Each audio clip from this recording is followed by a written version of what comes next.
Up Game 3 superlatives from the crew. Drea, I'll start with you. Who was the most impressive last night in Game 3? Jaylen Brown. First half, he's struggling, can barely find the basket. Second half finishes 24 points in the second half. He was efficient. He was aggressive. He was a dog on the defensive end. He's the best two-way player out there on the floor. He led the team, especially in the second half when they needed it the most. And that shot at the end to put them up 4 instead of up 2 was big time, Jaylen Brown. Yeah, huge night all the way around. CJ, let us come to you. What was the biggest surprise to you last night? I thought it was how the Celtics won. No Porzingis, no problems. Obviously, you look at Sam Hauser. He hits big shots in the first half. Tillman comes in, driving kick, big shots, was great defensively in the pick and rolls. And then the poise of the Celtics to win down the stretch. Jaylen Brown, big shots. Jason Tatum, big shots. Drew Holiday driving, being the glue. Driving kick. We're going to highlight that play that he did to Derek White, but I was just really impressed with the poise of them overall. Absolutely. The thing that we have questioned over these years. Finally, Jay Will, what was the biggest disappointment last night? I think the biggest disappointment was just the body language of Luka and defensive schemes that I saw from Jay Kidd. Like, look, we talk about habits all the time. Luka is a phenomenal player in the game of the NBA. But these habits around him complaining constantly and him not having great body language is something that's rearing its ugly head right now. And it certainly was ugly in every way last night. We'll have more on that as we go. We spent a lot of time talking about it, but let's take a look at some of the good Celtics offense from last night. You've got to play as only you can. Or can we talk about the bad Dallas Mavericks defense? Okay, set it up. Just put the play up because I just want to show the world what I'm talking about. Right. First off, I'm using an acronym, okay? CJ, we've been talking about this. 3 minutes left to go in the fourth quarter. I have WTF at home. You know what that stands for. I do not understand defensively why the scheme is to switch everything right now. Why? Let's let the play develop, okay? So here we go. You're going to see the play start off. You're going to see a little screen here by Al Horford. Screen coming here. And you're going to see these two players, 1, 2. Why are you switching? Why wouldn't you just talk about the likes of P.J. Washington fight over this screen because you know there's going to be a re-screen to this moment here, okay? Doesn't do it. Switch. Now you have Derek Lively guarding Jason Tatum. You're going to see another screen, CJ. Same thing here. That should just, you obviously know what's going to happen now. These two are going to switch. As the play happens, now you have Derek Lively in a situation where you have a young player, right, a rookie on the perimeter as a big guarding the likes of a guard. As the ball gets rotated to the side, I don't know why he always does that. The ball gets rotated to the side. Now you're going to see Drew Holiday drive towards the baseline. As he drives towards the baseline, Kyrie's going to come here, and now you're going to have my man right here, Derek Lively, in no man's land. Because in no man's land, now as a big, you have to guard 2 perimeter players. You have to make a decision. You have to hedge. Which one are you going to hedge? As he comes to the baseline, are you drifting towards the baseline, or are you staying in between the two? CJ, bigs don't have the experience of making those type of decisions on the perimeter. Am I correct? No, you're correct. And I think you got to credit Drew Holiday here because he makes a hell of a play. He drives baseline drive, baseline drift, right? Kyrie trapped the box. He's supposed to do that. He does his job. Derek Lively splits 2 on the backside. Standard defense, you split 2. Generally speaking, he does do a good job of taking away the corner 3, right? Because we know the percentages corner versus arc 3. But you have the first pass out. He drops a little bit too far towards the baseline.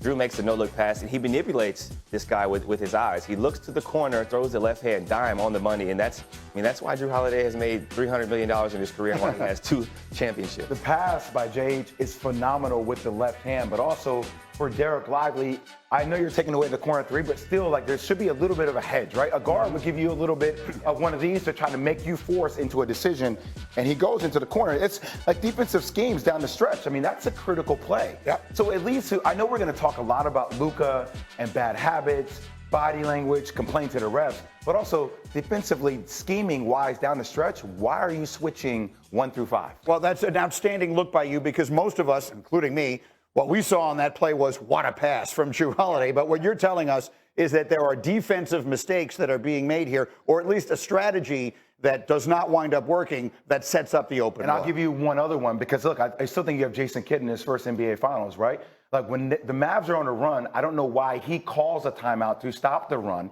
And then while the Boston Celtics are on the run, I don't know why Jason Kidd does not call a timeout to stop their run. So there's there's a huge learning curve for everybody that's in the NBA Finals for the first time in the Dallas Mavericks. I think it's important to add the Celtics weren't great in their first finals appearance. They had turnovers. They had lack of execution down the stretch. They weren't 6-0 in clutch games. There's a growth moment that occurs when you fail. And the Mavericks are going through it right now. Obviously, Luka, they're talking about his defense. They're killing him. They're talking about how Kyrie wasn't great in the first 2 games. But they have to go through a growth moment to fail in order to succeed. And I think they're going to be better because of it. We'll find out. One way or another, the overwhelming story this morning is Luka Doncic and his performance last night. And if you haven't heard it yet, Kendrick Perkins was all over this. He was on the Road Trippin' podcast last night, and these were his thoughts after the game. Luka off the game. He drained his team emotionally. Even Jay Kidd. And it started from the tip, the complaining, every damn possession down, the falling on the floor, right? Not getting back in transition, not making a second effort. The bullshit fouls. That was not a charge. Why even put yourself in that position? He tapped out and he left his team hanging. By far, the worst performance I've seen for Luka in the playoffs. Lack of energy, lack of leadership, emotions wasn't there. He went to bed at the crib. It's harsh, but whether you agree with the very specific way he put it or not, the context of what he's saying is 100% right. Yeah, I think the word that I really love that Perk used that I didn't even think of was it was draining. Like it is draining to watch your superstar, someone that's supposed to be your leader, constantly complaining, constantly frustrated, constantly with his hands up in the air. It's not fun to work with anybody like that in any field. If we all had someone up here standing with us that was constantly complaining about the show, we would be drained. We wouldn't be able to do our best work. And he could not do his best work. Defensively, he was completely checked out for the majority of the game. The only time he started trying to play some defense was when the offense got going and they got back into the game. Then he all of a sudden wanted to be a defensive superstar. The draining, that part of it for me really stood out. There were so many times where I just caught myself watching Luka and feeling like, is he okay? Like, he has to pull it together, and he never did. Well, the eye test, it tells you all you need to know sometimes, but we can also add numbers to it. Cindy, let's put the full screen up on the defense there. According to Second Spectrum, the Celtics are blowing by Luka Doncic on drives 67.7% of the time. And that's the highest blow-by percentage on drives by a single defender in any playoff series in the last 10 years. And as you see, the other 2 worst ones were both Luka this year. It was Luka against the Thunder, it was Luka against the Clippers, and now it's Luka against the Celtics. So while we had somewhat praised, Windy, his defensive effort a few times along the way in these playoffs, he seemed to be giving it a go. This obviously has been a reversal to form, and last night was really perhaps in the great career of Luka Doncic, and it is that. Last night in the NBA may have been, for that reason, his worst moment. Yeah, one of the reasons why it's happening so much in this series is that the Celtics are so strong with the 5 people they put on the floor. There's no place for Luka to hide. It is commonplace for teams to put their weakest defensive player on an opponent who isn't going to be very involved in the offense. It's standard procedure, and that's worked a lot. You know, Luka's been a first-team All-NBA player playing with that strategy. It's worked for plenty of victories in the playoffs for the Mavericks over the last 3 years. But this Celtics team, there's just no weak spot. You know, there was one point in the third quarter where they were just getting, boat raced, where Jason Kidd kind of desperately went to zone because they were having so much trouble keeping Luka in front of somebody. Well, you give, the Celtics zone, it's like putting raw meat in front of a lion. And they, had 2 possessions where they threw like 9 passes and generated 2 wide open threes. And so part of this is not just Luka's failings. Part of it is the Celtics just being a terrific team. But obviously, if they're going to get to the mountaintop, they got to do better. Luka's got to do better. And look, when it comes to the complaining with the officials, they've tried everything here in Dallas. Everybody has talked to them. There's been different executives, different coaches, different teammates. I'm sure I don't know as much about the Slovenian national team. I keep bringing that up because it's so important to him. It so frames what he does year after year. I'm sure they've tried everything there. This has got to be something Luka's got to handle. And, I'm sure they're going to come out and defend him today. And I'm sure they're going to come out and try to, put a better foot forward. But this scrutiny that's going under right now, privately, it wouldn't surprise me if we're happy because something has got to give to get this guy to the highest level. He's right there just below the mountaintop. But to get to the mountaintop, he's got to take it on himself in dealing with these failings. Wendy, that's what I said before. This is habits. Like, and by the way, he's been the greatest at every stage of his career that he's played at, right? So in order to achieve things you've never done before, you have to be willing to do things you've never done before. And this is the next step for him to get over that hump. Like those habits around regulating, deregulating his emotion. And also, guys, let's be honest about it, conditioning. For the way they want to win with his usage rate, with the volume of possessions he plays, like your conditioning has to be better combined with how you deregulate and regulate your emotions. Look, at the end of the day, what is it you're doing when you're looking at the officials? You are blaming someone else for the things that are not going well right, sometimes.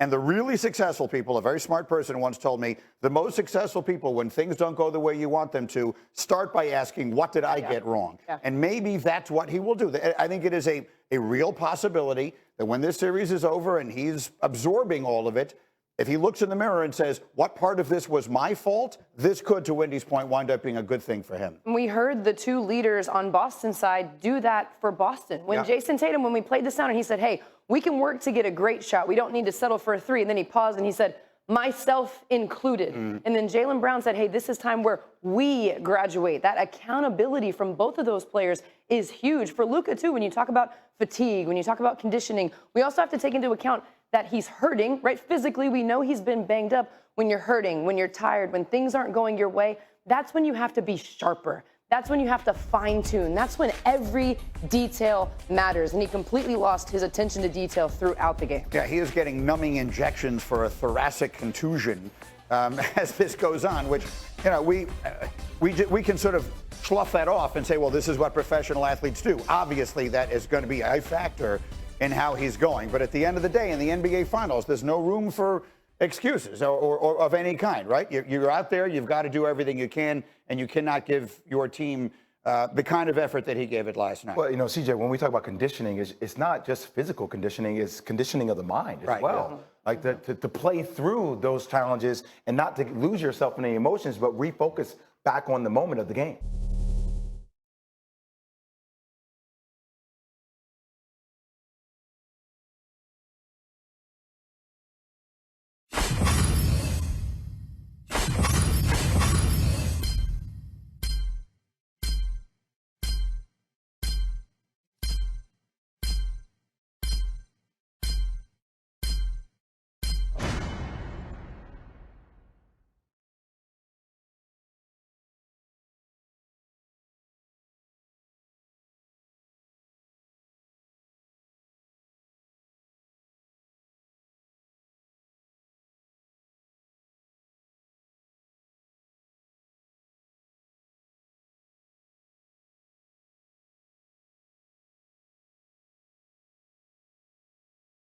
Chào mừng đến với Bình Nguyên Vô Tận.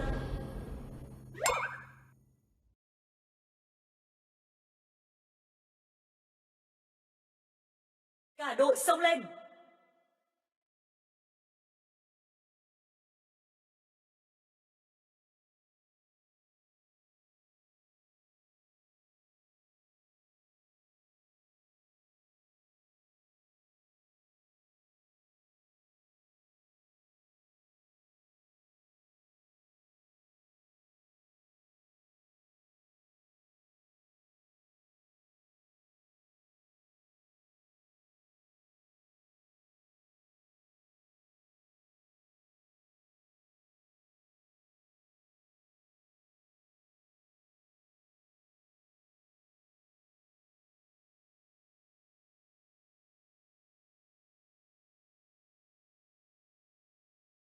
No matter how long it takes, I will find you.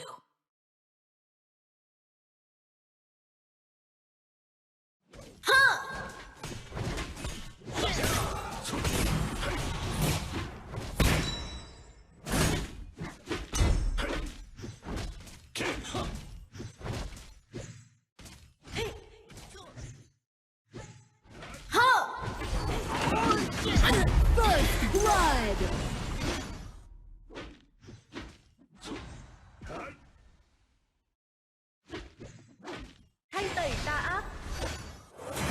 My duty continues.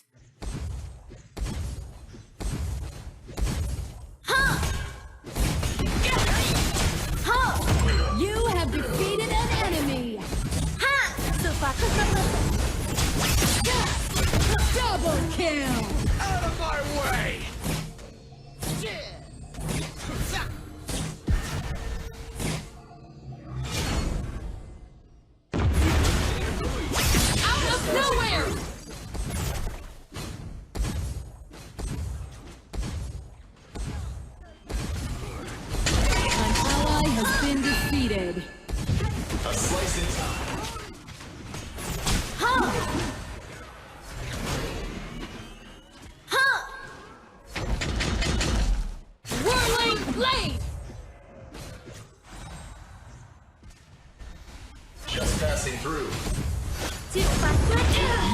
been defeated.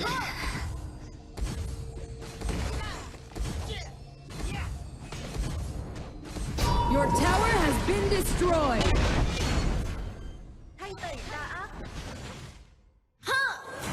An ally has been defeated.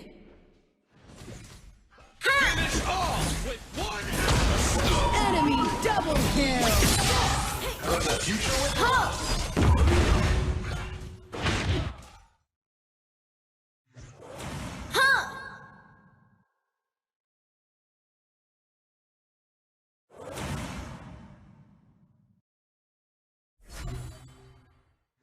The target is close. I can sense it. No escape!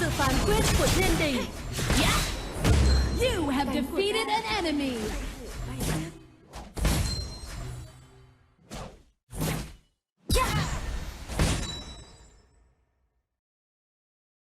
Just passing through.